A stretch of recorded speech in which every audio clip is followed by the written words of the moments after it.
बच्चों, आज हम पढ़ेंगे क्लास 8 सामाजिक अध्ययन के अंतर्गत हमारे अतीत विषय का पहला चैप्टर कैसे, कब और कहाँ। हम आपको बताएंगे इस पाठ से संबंधित प्रश्नों के उत्तर, लेकिन उससे पहले आइए देख लेते हैं एक झलक इस पाठ की, ताकि आपको पाठ अच्छे से समझ आ जाए। तो बच्चों, आप देख रहे हैं ना, यहाँ पर ये है आपका पहला चैप्टर कैसे, कब और कहाँ। तो आप इस पाठ को अच्छे से एक बार देख लें, ताकि आपको समझ आ जाए कि इस पाठ में क्या कुछ बताया गया है। आप चाहें तो अपनी पाठ्य पुस्तक से इस पाठ को पढ़ें, और चाहे यहाँ पर से वीडियो को रोक रोक कर आप इस पाठ को पढ़ सकते हैं, ताकि आपको किसी प्रकार का कोई कन्फ्यूजन ना रह जाए, आप इसे अच्छे से समझ पाएँ, और आपको जो यहाँ पर प्रश्नों के उत्तर बताए जाएंगे उन्हें भी आप अच्छे से समझ सकें। तो देख रहे हैं ना आप, यहाँ पर यह है आपका पहला चैप्टर। इसे आप गौर से देखें, ध्यानपूर्वक देखें बच्चों, ताकि आपको अच्छे से समझ आ जाए। आप इसे पढ़ भी सकते हैं, आपके पास अपनी पाठ्य पुस्तक होगी हमारे अतीत, आप उसे भी पढ़ सकते हैं, और चाहे जिनके पास पुस्तक नहीं है वे यहाँ से पढ़ सकते हैं। इसलिए हम आपको यहाँ पर पूरा चैप्टर दिखा रहे हैं। इसके बाद हम आपको बताएंगे इस चैप्टर में पूछे गए प्रश्नों के उत्तर। आप उन्हें अपनी नोटबुक में नोट करेंगे और उन्हें अपनी परीक्षा के लिए, आगामी परीक्षा के लिए अच्छे से तैयारी करेंगे, ताकि आपको अच्छे से नंबर मिल सकें।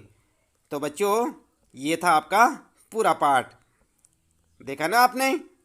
और ये हैं इस पाठ से संबंधित प्रश्न, जिनके उत्तर हम आपको बताने वाले हैं। देख रहे ना आप, यहाँ पर फिर से याद करें, और इन सारे प्रश्नों के उत्तर हम आपको अभी बताने वाले हैं। तो आप इसी प्रकार लगातार देखते रहें वीडियो, और जुड़े रहें हमारे साथ। चलिए, ज़्यादा वक्त ज़ाया न करते हुए सीधे लिए चलते हैं आपको इस पाठ से संबंधित प्रश्नों के उत्तरों पर। अभ्यास प्रश्न उत्तर में। तो आप लगातार देखते रहें वीडियो और जुड़े रहें हमारे साथ। सबसे पहले आपके लिए है फिर से याद करें, और यहाँ पर बच्चों पहला प्रश्न है सही और गलत बताएं। आपको सही और गलत बताना है। और क्या है यहाँ पर आपके लिए, जेम्स मिल ने भारतीय इतिहास को हिंदू, मुस्लिम, ईसाई 3 कालखंडों में बांट दिया था। तो क्या लगता है आपको, सही है या गलत बच्चों? उत्तर में लिखेंगे गलत, ठीक है। अगला है यहाँ पर ख आपके लिए, सरकारी दस्तावेजों से हमें ये समझने में मदद मिलती है कि आम लोग क्या सोचते हैं। ये कथन सही है या गलत है बच्चों? उत्तर में लिखेंगे गलत, ठीक है। अगला है यहाँ पर तीसरा ग है, अंग्रेजों को लगता था कि सही तरह शासन चलाने के लिए सर्वेक्षण महत्वपूर्ण होते हैं। सही है या गलत है बच्चों? उत्तर में लिखेंगे सही, ठीक है। और आपके इन प्रश्नों के उत्तर हो जाएंगे, ठीक है। इसके बाद शुरू होते हैं आपके लिए प्रश्न, आइए विचार करें। और यहाँ पर बच्चों दूसरा प्रश्न है, जेम्स मिल ने भारतीय इतिहास को जिस तरह कालखंडों में बांटा है उसमें क्या समस्याएं हैं। तो क्या लिखेंगे आप उत्तर में?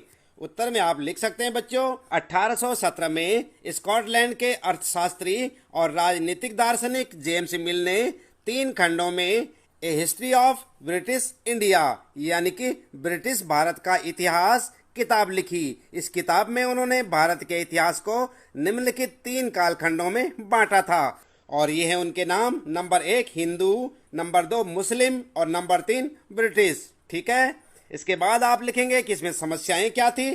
तो लिखेंगे समस्या और हेडिंग डालकर लिखें बच्चों, जेम्स मिल द्वारा भारत के इतिहास को इस प्रकार 3 खंडों में बांटने से निम्नलिखित समस्याएं थी। और क्या क्या समस्याएं थी? पहली समस्या लिखेंगे, यह विभाजन सांप्रदायिकता के आधार पर किया गया था, ठीक है। दूसरी समस्या थी, यह काल विभाजन औपनिवेशिक विचारधारा पर आधारित था, ठीक है। तीसरी समस्या लिखेंगे बच्चों, इस काल विभाजन का उद्देश्य भारतीयों को अलग अलग पहचान देकर फूट डालना था, ठीक है। और आपके दूसरे प्रश्न का उत्तर हो जाएगा। इसके बाद तीसरा प्रश्न है बच्चों, अंग्रेजों ने सरकारी दस्तावेजों को किस तरह सुरक्षित रखा। तो जानते हैं आप किस तरह रखा था बच्चों?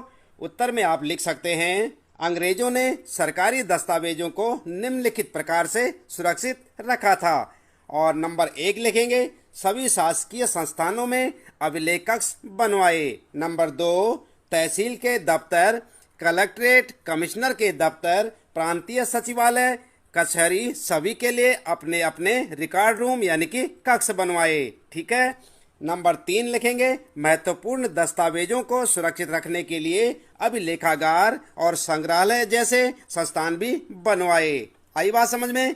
इसके बाद आइए देख लेते हैं यहाँ पर चौथा प्रश्न है बच्चों, इतिहासकार पुराने अखबारों से जो जानकारी जुटाते हैं वह पुलिस की रिपोर्टों में उपलब्ध जानकारी से किस तरह अलग होती है। तो जानते हैं आप किस तरह अलग होती है बच्चों? नहीं जानते? उत्तर में लिखेंगे पुराने अखबारों से जानकारियां, और यहाँ पर हेडिंग डालकर लिखें बच्चों, पुराने अखबारों से इतिहासकार जो जानकारियां प्राप्त करते हैं या संवाददाताओं द्वारा क्षेत्र में जाकर इकट्ठी की गई जानकारियों पर आधारित होती हैं। इस तरह अखबार घटनाओं का सही और विस्तृत विवरण प्रस्तुत करता है। ठीक है। और इसके बाद बच्चों यहाँ पर एक और हेडिंग डालेंगे, पुलिस रिपोर्ट, और डैश करके लिखेंगे पुलिस रिपोर्ट के पक्षपातपूर्ण होने की संभावना होती है, क्योंकि पुलिस रिपोर्ट सरकार की सोच, वरिष्ठ अधिकारियों के दबाव और जांच अधिकारी के व्यक्तित्व पर निर्भर होती है। आई बात समझ में। इस प्रकार से आप लिख सकते हैं अपने चौथे प्रश्न का उत्तर। ठीक है बच्चों। इसके बाद आपके लिए शुरू होते हैं, आइए करके देखें। ठीक है। और यहाँ पर पांचवा प्रश्न है, क्या आप आज की दुनिया के कुछ सर्वेक्षणों का उदाहरण दे सकते हैं? सोचकर देखिए कि खिलौना बनाने वाली कंपनियों को यह पता कैसे चलता है कि बच्चे किन चीज़ों को ज़्यादा पसंद करते हैं, या सरकार को यह कैसे पता चलता है कि स्कूल में बच्चों की संख्या कितनी है। इतिहासकार ऐसे सर्वेक्षणों से क्या हासिल कर सकते हैं। तो क्या लिखेंगे उत्तर में बच्चों?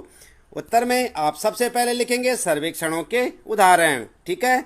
और यहाँ पर हेडिंग डालकर डैश करके लिखें, सर्वेक्षणों के कुछ उदाहरण निम्नलिखित हैं। नंबर 1 जनगणना, नंबर 2 चुनाव पूर्व सर्वेक्षण, नंबर 3 वनों का क्षेत्रफल जानने के लिए सर्वेक्षण। ठीक है। नंबर 4 नए तेल व गैस क्षेत्र का पता लगाने के लिए सर्वेक्षण। ठीक है। इसके बाद दूसरी हेडिंग डालेंगे, खिलौने बनाने वाली कंपनियां, और डैश करके लिखे बच्चों, खिलौने बनाने वाली कंपनियां भी सर्वेक्षण के माध्यम से बच्चों की पसंद का पता लगाती हैं। ठीक है। आगे लिखेंगे, स्कूलों में बच्चों की संख्या जानने के लिए सरकार स्कूल और प्रशासनिक अधिकारियों की रिपोर्ट के सर्वेक्षण के आधार पर स्कूलों में बच्चों की संख्या पता लगाती है। ठीक है बच्चों।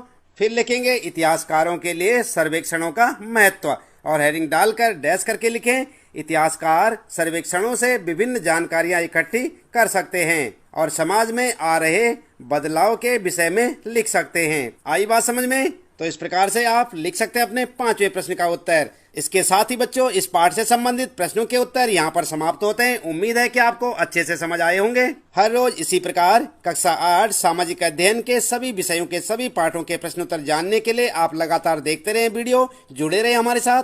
और यदि आप चैनल में पहली बार आए हैं तो चैनल को सब्सक्राइब अवश्य कर दें, बेल आइकन भी दबा दें बच्चों, ताकि आपको आने वाली प्रत्येक पाठ की वीडियो की नोटिफिकेशन मिलती रहे। मिलते हैं अगली वीडियो में नए पाठ के कुछ नए प्रश्न उत्तरों के साथ।